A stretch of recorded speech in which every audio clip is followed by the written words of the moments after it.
Hey guys, well, OpenAI has had a really busy day. They just announced new reasoning models that can do something that no other AI has ever been able to do. Reason with images, as in actually see an image, transform it, and understand what is going on in the image. It is seriously pretty impressive. And not only that, but they're also possibly, according to a source at Bloomberg, going to acquire another company, which is going to be very interesting, especially considering something else they announced today. We're going to go ahead and cover it in today's video. Let's get right into it. Okay, so we're going to start off by looking at this article by the New York Times. OpenAI unveils technology that can reason with images. The company also introduced a new tool that helps computer programmers use chatbots when writing code. We're going to go ahead and get into that in a few minutes. But we're going to first start off about the new reasoning models. So these models are called OpenAI O3 and OpenAI O4 Mini. Both of these models can handle tasks that involve both images and text.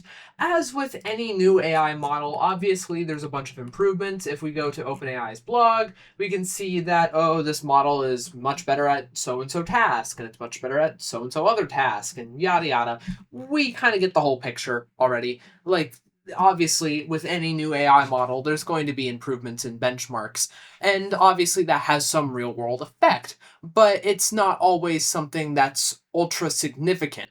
The improvements in the benchmarks are not really where O3 and O4 shine. Where it actually shines is a completely new feature that's never really been seen before. Thinking with images. So if we go ahead and look at this blog post here, if I can try to zoom in, you'll see that you can go ahead and give it an image, and then it'll analyze the actual image, zoom it and crop it so that so it can see something better. You can literally give it an image and it'll be able to go zoom it in and look at something, and it's like, oh, that's what that is. So you give it like a big image, and it's like, can you find the name of the biggest ship you see and where it will dock next? You can ask it that, and it's like, okay, we're gonna go ahead and zoom it in to inspect it, and it's like, oh, it's that red-hulled tanker on the right with another smaller ship in the center. And basically, yeah. And it's also saying, oh, it's a little too blurry. I can't really tell what the name on the hull says. You might want to take a better picture, but it's still able to reason these things. It's able to actually look at an image, zoom it in, crop it, transform it in any way it needs to get a clearer picture as to what's going on in it. That is awesome. That is not a feature we've seen before with reasoning AI models. Now, admittedly, there have been AI models that are able to interpret images, but not to this level. This is new. This is very new. And honestly, this is useful. So not only can you do this, but you can also upload photos of whiteboards or a diagram or a hand-drawn sketch, and the model can interpret it. This is very useful, especially if you're doing anything that's project oriented, like if you're doing IT systems projects, or maybe you're doing construction, or maybe you're doing math or something like that. You can give it these advanced diagrams or like whiteboards, pictures of them, and then just feed it into the AI, and the AI will be able to interpret it and then work off of it for you. Could be extremely useful in a variety of different situations. Now, honestly, this is again, like I'm saying, this is a very cool feature. I don't even think the benchmarks, while they are significant benchmarks, I don't even think they matter nearly as much in comparison to this new feature. This is cool. And I can definitely see how this could be extraordinarily useful. This is a multimodal reasoning model. Tell me that's not cool, because that is really cool. So this model is, again, one of the best reasoning models out there. But that's not all that OpenAI released today. That's not the only thing they released. They released something quite interesting alongside this. A tool called Codex CLI. It's designed to further facilitate computer programming tasks that involve using systems like O3 and O4 Mini. And it's basically an AI agent that's meant for, programming. And apparently they're open sourcing this tool. But, haha, but this is where something gets quite interesting. Alongside this, there was an article published by Bloomberg. OpenAI in talks to buy Windsurf for about 3 billion US dollars, which is funny timing, seeing that Windsurf is an AI assisted coding tool. So OpenAI is possibly going to make the largest acquisition to date for their company and get in on the AI driven coding assistant craze.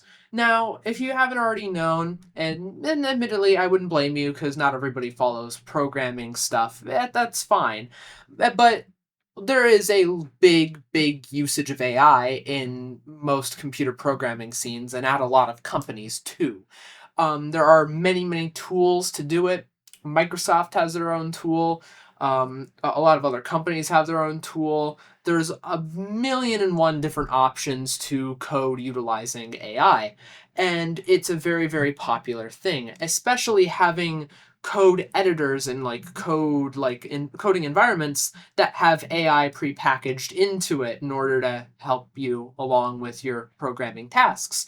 So what OpenAI wants to do is they want to get in on this market and have their own AI assisted programming tool, which is really interesting, especially considering that if we go back to the New York Times article here, they unveiled a tool designed to facilitate computer programming tasks. That's funny timing now, isn't it? So, to me, it looks like this actual acquisition could definitely happen, especially seeing the fact that they're starting to get in on this market. This, like, at least this side of the AI market.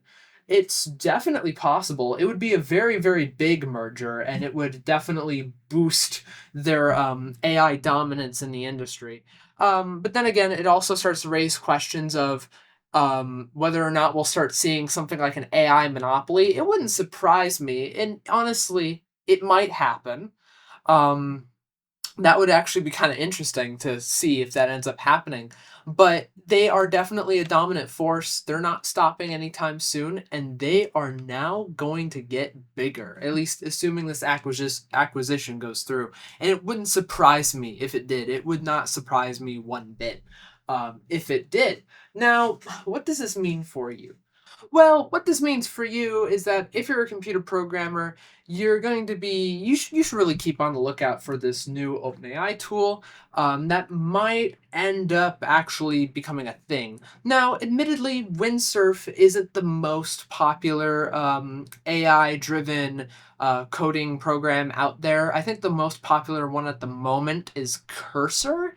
But Windsurf is still definitely a name in the industry, and I think if OpenAI backed it, it would definitely propel itself to being one of the most popular very fast because OpenAI has extreme amounts of influence. And when I say extreme, I mean extreme amounts of influence in the AI industry, especially considering they are one of the biggest contenders in the game and they were also the first. So they have lots of influence. And second of all, if you're just a normal person or if you're just somebody who simply wants to use the O3 and O4 mini models, apparently, as of recording, they're out today. Assuming you have ChatGPT Plus, which is $20 a month, or ChatGPT Pro, which is $200 a month. So it's not out for free yet.